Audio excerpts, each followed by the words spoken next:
There is a mountain in the western corner of Tibet that has never been climbed. Not because it is impossible, not because it is the tallest. At 6,638 meters, it does not even rank among the top 100 highest peaks on Earth.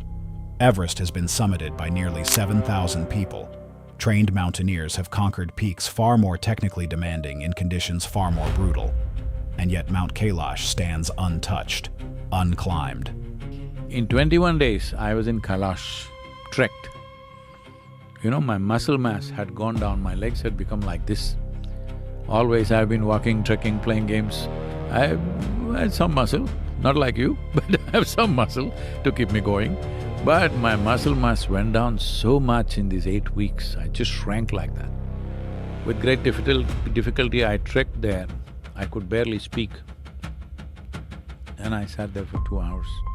I took one strand of what is there on that mountain. You won't believe, in 2.5 hours, I was almost 10 to 15 years younger than what I was at that moment. People around me will vouch for it, how suddenly I'm a different man. After 8 weeks of fever and all kinds of treatments without knowing what it is. So that is the power of that mountain. It's not just to heal you of your health or something.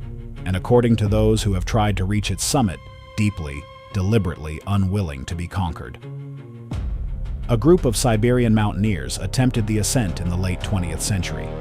Hours into the climb, they noticed something that stopped them cold. Their hair had grown. Their fingernails had lengthened. Not by a small amount, by enough to suggest they had been on that mountain for weeks rather than hours. They abandoned the expedition and returned to their lives. Within a year, every single one of them was dead.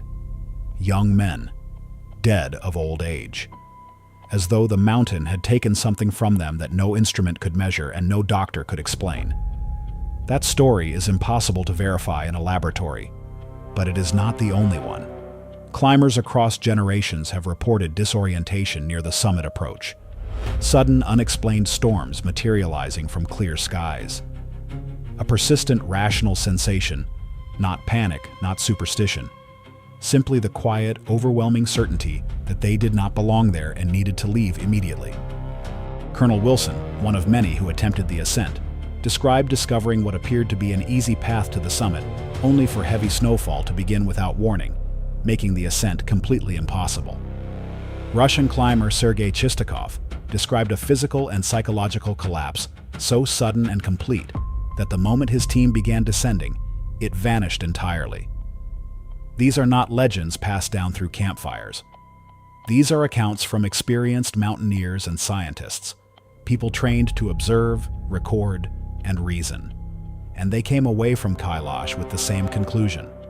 Something about that mountain is not ordinary. So when ground-based archaeological teams reached the limits of what they could study, blocked by restricted access, extreme altitude, and a Chinese government ban on climbing the mountain that has been in place since 1980, researchers turned to something that does not need permission to look. They turned to satellites, and what those instruments returned from orbit above Mount Kailash opened a conversation that the scientific establishment has struggled to either confirm or close. To understand why the satellite data matters, it is necessary to first understand what makes Kailash geometrically unusual. Mountains form through tectonic violence. Plates collide, rock buckles, glaciers carve, erosion softens. The result almost universally is asymmetry, irregularity, the beautiful, chaotic imperfection of natural process. Look at any pyramidal mountain in the world, Alpamayo in Peru, Pyramid Mountain in Alberta, the Matterhorn in Switzerland, and you will see exactly that.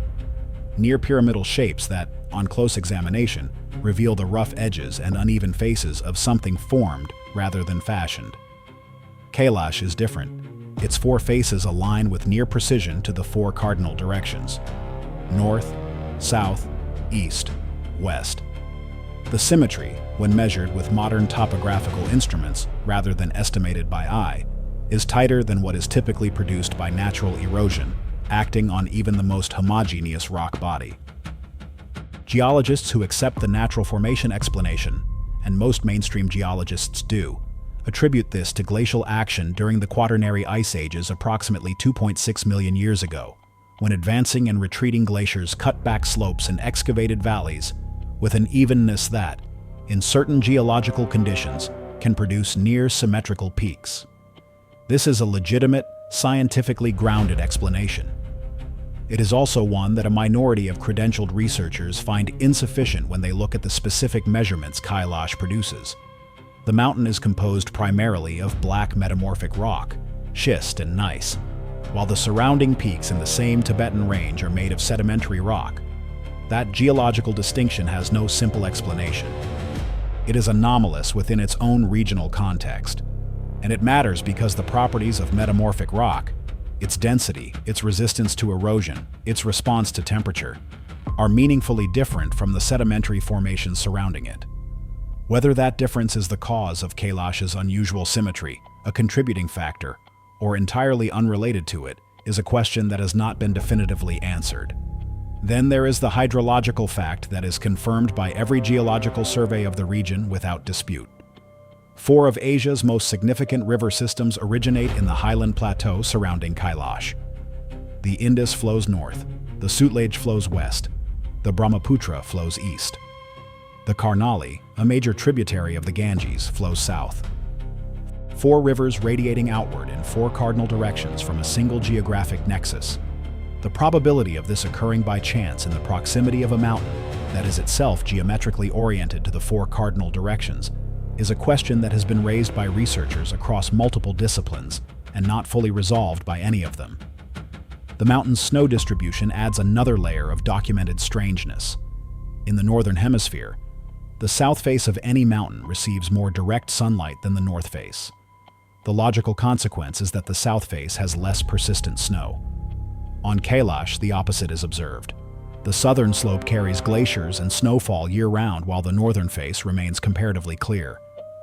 The explanation offered by climatologists is that the southern slope faces toward the Indian Ocean and receives significantly more moisture from the summer monsoon system, overwhelming the effect of greater solar exposure. This is a plausible explanation. It does not, however, explain why the effect is so pronounced, or why it reverses the expected pattern so completely relative to other Himalayan peaks in the same monsoon corridor. Compass behavior near Kailash has been reported as erratic by multiple independent observers across separate expeditions, needles that spin continuously rather than settling north. Navigational instruments that malfunction without obvious cause and recover their function upon leaving the immediate vicinity of the mountain. The standard explanation involves localized magnetic anomalies in the rock, concentrations of magnetite or other ferromagnetic minerals that can produce interference fields strong enough to affect compass readings. This phenomenon is known and documented at other locations worldwide. Whether the magnetic anomaly at Kailash is within the range of what geological mineral content alone can produce, or whether something additional is contributing to it, is a measurement that has not been published with sufficient methodological transparency to settle the question. It was precisely these accumulating anomalies, each explicable in isolation, collectively resistant to easy dismissal, that led researchers to ask what satellite technology might reveal about a mountain that ground access could not fully examine. Modern Earth observation satellites are capable of producing topographical maps with vertical resolution approaching 1 meter using synthetic aperture radar. They can analyze surface mineral composition through multispectral imaging. They can detect thermal variations at depth that suggest the presence or absence of subsurface structures. They can measure geometric regularity with a precision that no ground survey in remote, high-altitude terrain can match. What they cannot do, and this limitation is critical to state honestly, is determine intent. A satellite can measure that a surface is geometrically regular. It cannot tell you whether that regularity was shaped by natural process or constructed by deliberate design. That interpretive gap is where the real debate lives, and it is a gap that neither the satellite data nor any other currently available evidence has closed. What the satellite analysis of the Kailash region did produce, from NASA Earth observation data, from European Space Agency imaging, and from independent researchers who accessed publicly available datasets, was a set of measurements that deepened rather than resolved the central questions. The geometric analysis of Kailash's main body using digital elevation models derived from satellite data showed facial symmetry more consistent across its 4 slopes than would be typical for a naturally eroded peak of comparable composition. The surrounding plateau produced imagery showing surface features, linear arrangements, geometric patterns in the landscape, whose origins prompted structural questions that straightforward geological process did not immediately answer. Russian geologist Ernst Muldashev, who conducted multiple expeditions to the Kailash region and published extensively on his findings, argued that the mountain and its surrounding landscape constitute what he called a pyramid complex, a series of geometrically arranged peaks and terrain features that, when analyzed in aggregate from aerial and satellite perspective, display a regularity inconsistent with purely natural formation. Muldashev's conclusions are not accepted by mainstream geology. His methodology has been criticized. His interpretations have been disputed. But the specific measurements he cited have not been subjected to the kind of comprehensive, transparent, peer-reviewed analysis that would definitively refute them.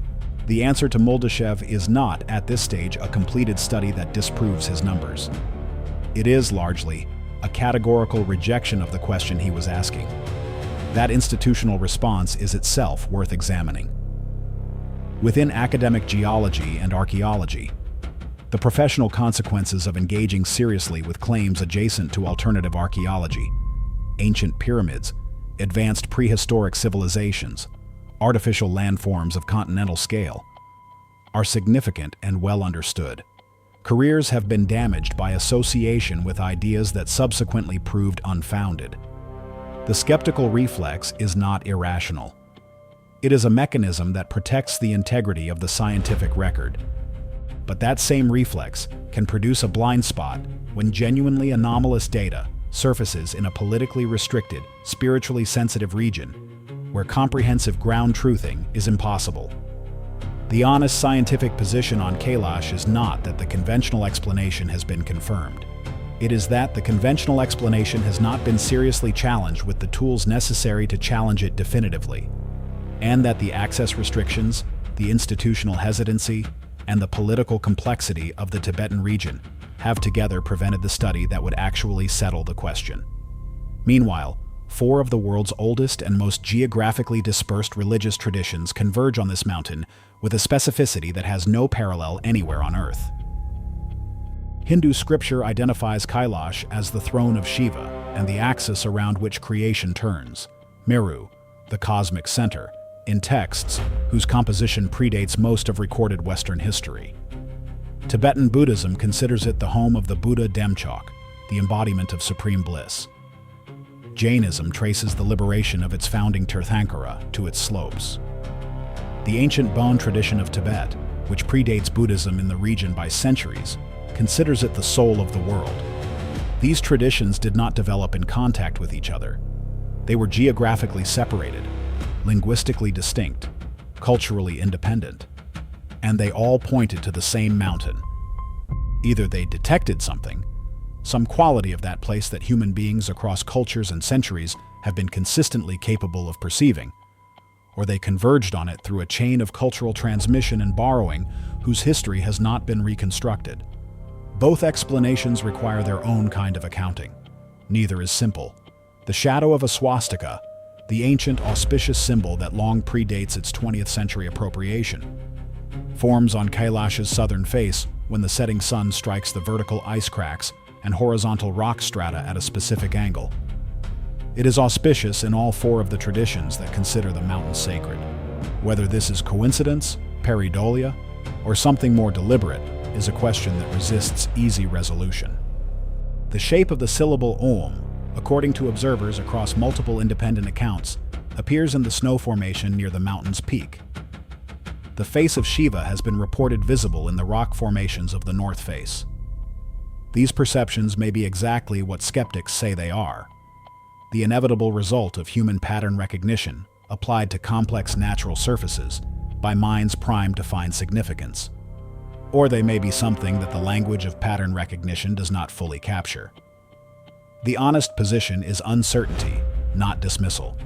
What remains is this: a mountain that has never been climbed, studied only from a distance, yielding measurements that open rather than close the questions being asked of it. The satellites see geometry, the pilgrims see the divine. The geologists see erosion. The alternative researchers see structure, and the mountain itself, standing in the same position it has occupied for millions of years, source of 4 rivers, axis of 4 faiths, subject of satellite analysis that has produced data nobody has yet definitively explained, offers nothing in return but silence. The Chinese government's ban on climbing Kailash means that whatever physical evidence might exist at its summit, in its rock, in whatever lies beneath the surface that thermal imaging has suggested may be there, remains inaccessible. Not because it cannot be reached, because it has been decided, by governments and by traditions, and perhaps by something that experienced climbers have described as the mountain's own refusal, that it should not be. What is at the top of Mount Kailash?